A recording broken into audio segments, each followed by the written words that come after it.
বাংলাদেশ জামাত ইসলামী ফেনী জেলার সংগ্রামী আমির কেন্দ্রীয় মজলিস শুরার সম্মানিত সদস্য জনাব মাওলানা মুফতি আব্দুল হান্নান, অন্যান্য নেতৃবৃন্দ, সমাবেত ফাজলপুরবাসী, আসসালামু আলাইকুম ওয়া রাহমাতুল্লাহি ওয়া বারাকাতুহু।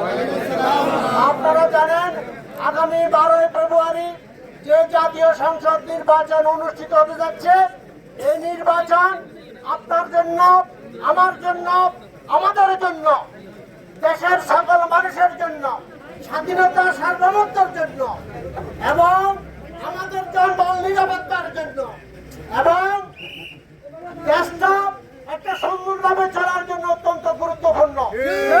নির্বাচনে আমরা পুরাতন বন্দোবস্তের মূল উৎপাদন করে দেশটাকে নতুন বন্দোবস্ত ইনশাল্লাহ আমরা সাজাবো।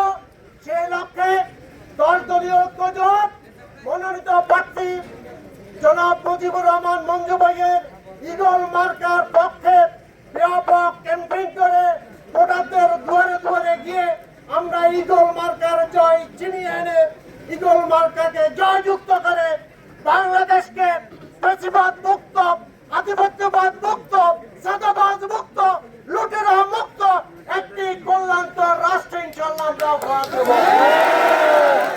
সমাবেশে এখন আমি সংক্ষিপ্ত বক্তব্য রাখার জন্য অনুরোধ জানাচ্ছি বাংলাদেশ জামাত ইসলামী কেন্দ্রীয় মজলিস শুরার সম্মানিত সদস্য ফেনী জেলার সংগ্রামী আমির বিশিষ্ট আলেমে দ্বীন জনাব মাওলানা মুফতি আব্দুল হান্নান। জনাব মাওলানা মুফতি আব্দুল হান্নান।